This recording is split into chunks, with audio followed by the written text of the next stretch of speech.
Hoje, no segundo dia do 6º Encontro Estadual de Gênero do Sintep, amanhã é de oficinas.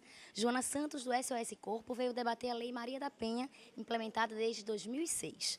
Joana, ainda existem muitas dúvidas em relação à lei? Existem muitas dúvidas, porque essa lei ela existe há 4 anos da sua aplicabilidade e para a sociedade civil ainda há dúvidas no sentido da forma que o Poder Judiciário e que os órgãos públicos que devem implementar essa lei ainda está muito aquém do que a gente deseja, por exemplo, nas delegacias, nos juizados, os próprios poderes constituídos que interpretam as medidas da lei à sua forma e não como apresenta na própria lei nos seus 140 artigos. Por exemplo, quando as mulheres vão fazer denúncia na delegacia e não encontram um bom atendimento, quando por parte dos profissionais ainda existe um tratamento às mulheres vítimas de violência de forma desrespeitosa e desumana.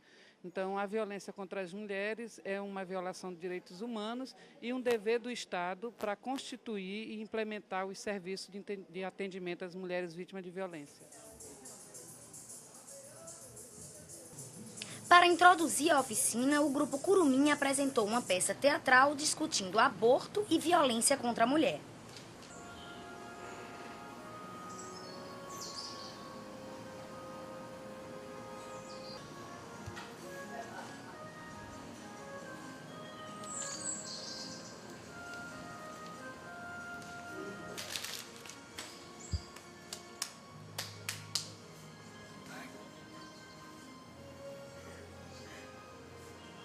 Ainda na sede do Sintep, Sueli Valongueiro, do Grupo Curumim, veio debater o aborto, tema bastante polêmico. Sueli, como é que os educadores podem ajudar a combater a prática do aborto?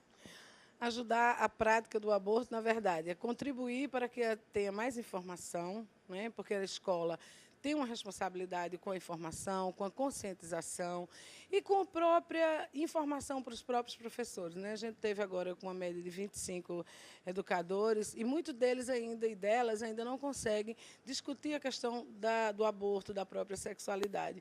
Então, assim, não é que elas não sabem, elas ainda não têm alguns instrumentos pedagógicos e metodológicos para discutir a questão do abortamento. A questão do abortamento, a gente não discutiu a questão de quem é a favor ou contra o aborto, isso não está em questão. A gente discutiu bastante de como contribuir para que as meninas se sintam acolhidas numa situação de abortamento e se sintam protegidas, que tenham informação para um sexo seguro, para um sexo confortável, para uma gravidez desejada. Então, assim, toda a discussão ela foi focada nesse contexto. E as oficinas não se restringiram à sede do Sintep. Aqui na Sinsaúde, Madalena Silva, da CUT, debateu o tema violência contra a mulher. O debate gerou discussões com muitos exemplos vividos pelos participantes.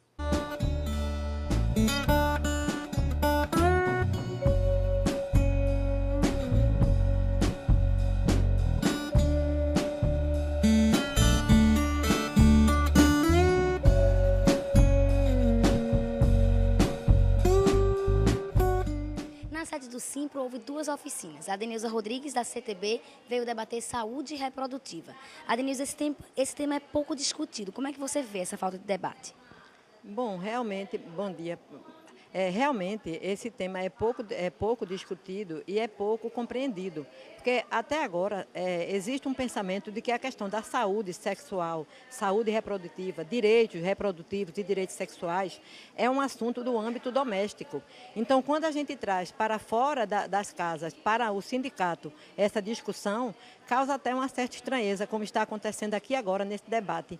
Nós temos aqui alguns professores de biologia que vieram com outras expectativas, achavam que era questão apenas da funcionalidade do corpo, quando nós colocamos para eles, então, que a questão é das relações de gênero, as relações entre as pessoas, o direito de ter filho, se quiser ter filho, quando quiser ter filho, ou não ter filho, o direito da mulher dizer, eu não quero ser mãe. Então, é isso que a gente está discutindo aqui.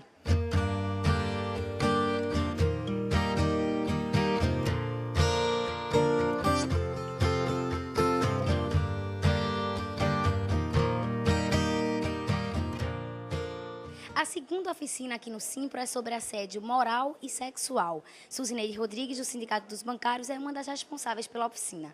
Suzineide, ainda há muitas dúvidas em relação ao assédio moral, principalmente? Sim, porque muitas vezes as pessoas não sabem o que é o fenômeno, ou então as pessoas têm dúvida de se aconteceu com ela, se é assédio moral ou se foi uma situação emergencial. Porque o assédio moral, para que ele ocorra, ele precisa ter uma consistência, tem uma frequência, uma repetição.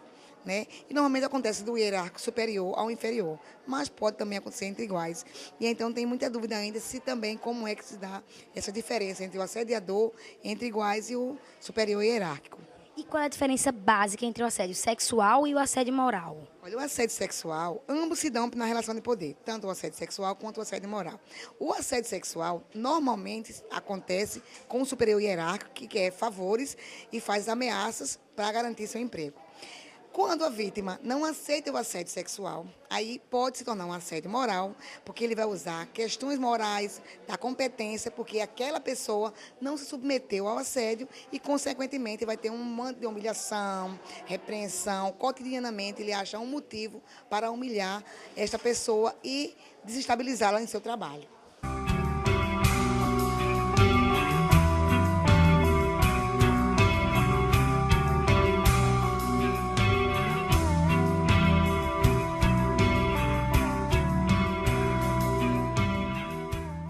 As atividades da tarde começaram com a exposição do tema Educação Sexual, Contextualização nas Escolas de Pernambuco.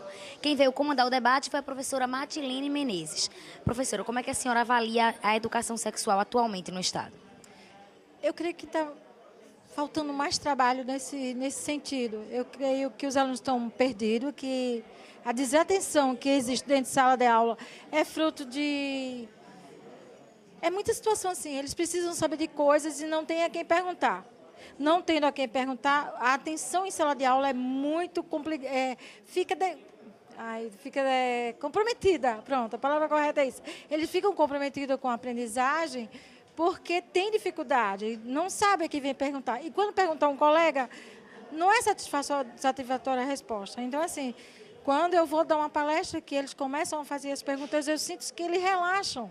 Sabe? E às vezes assim, ai, que bom que você apareceu, você tem uma maneira diferente de falar. Então precisa o professor mudar a maneira de como se fala da educação sexual, para que quebre esse tabu. Seguindo com os trabalhos da tarde, os participantes assistiram a palestras sobre os temas discutidos durante as oficinas, com foco na violência contra a mulher. O auditório do Sintep ficou cheio do começo ao fim dos debates.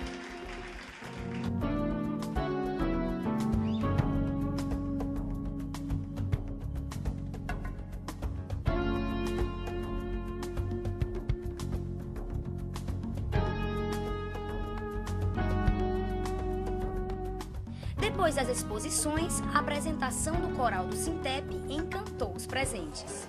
Maria, Maria é o dom, uma certa magia, uma força que nos alerta, uma mulher que merece viver e amar como outra qualquer do planeta. Maria, Maria é o som, é a cor, é o suor, é a dose mais forte e lenta. Um dos destaques da programação foi o lançamento da cartilha Lei Maria da Penha. Quem está aqui do meu lado para falar sobre a publicação é a educadora Simone Ferraz. Simone, me explica qual o principal objetivo da cartilha. O principal objetivo é que a categoria tenha acesso a essa lei com maior facilidade e que possa discutir, refletir, acompanhar a implementação da Lei Maria da Penha com a comunidade escolar. Então, que estudantes, pais, educadores, educadoras, funcionários façam uso dessa lei para que possa acompanhar como é que está sendo implementada e tenham conhecimento, se apropriem da própria lei. Quando fulana tá seca, é sinal que a chuva chega no sertão.